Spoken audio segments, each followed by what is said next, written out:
Bonjour, aujourd'hui j'ai le plaisir de vous parler d'un paleron de bœuf de 4,7 kg de race limousine présenté ici par Clément Justou dans sa boucherie de Villemur-sur-Tarn en Haute-Garonne.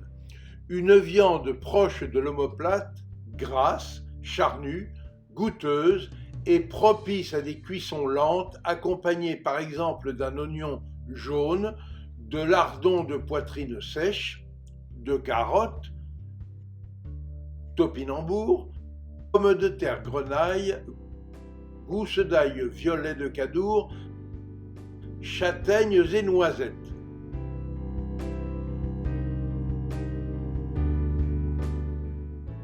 Voici donc de la très bonne viande française, provenant de chez un authentique artisan boucher, où toutes les viandes sont de choix, sans oublier d'excellents produits faits maison, comme une savoureuse terrine de campagne basque au piment d'Espelette, de copieuses et délicieuses tripes à la mode de Caen, une inoubliable poitrine de porc séchée, à faire pâlir d'envie tout épicurien et tant d'autres délices.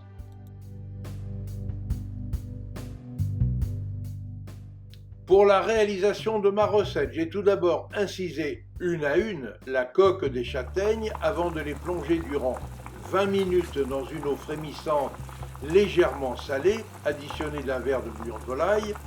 Après cuisson, j'ai retiré la coque et la première peau des châtaignes et je les ai réservées au chaud. Pendant ce temps, j'ai mis à chauffer dans une casserole 75 centilitres de bon vin rouge avant de le flamber et de le réserver au chaud. J'ai alors découpé le paleron en morceaux que j'ai poêlés à la graisse de canard, assaisonnés de fleurs de sel et de piment d'Espelette, avant de les singer à la farine, puis de les mettre dans un diable en terre.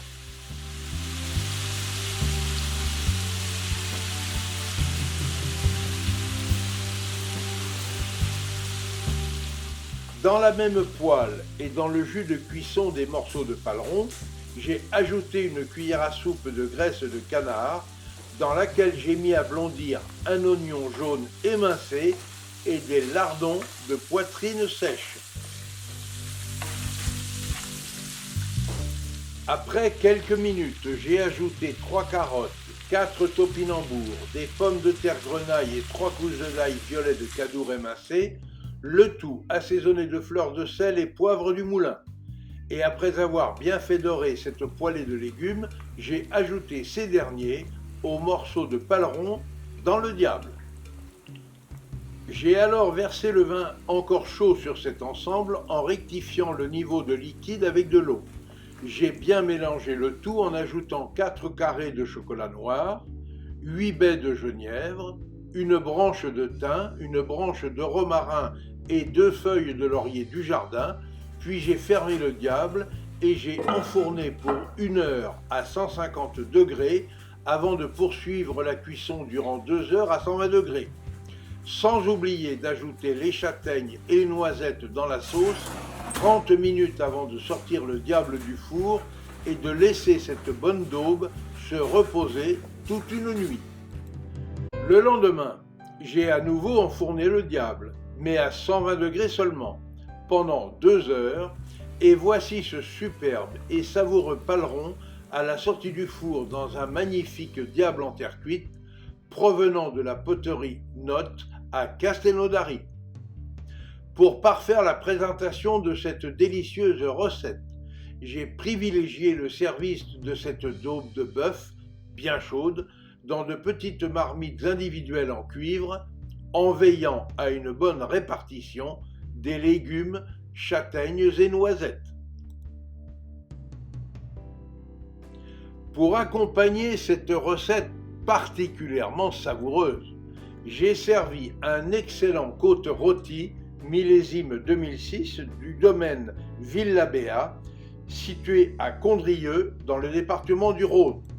À ce propos, rappelons que l'appellation AOC Côte Rôti ne produit que des vins rouges majoritairement issus de la Syrah de 80 à 100%.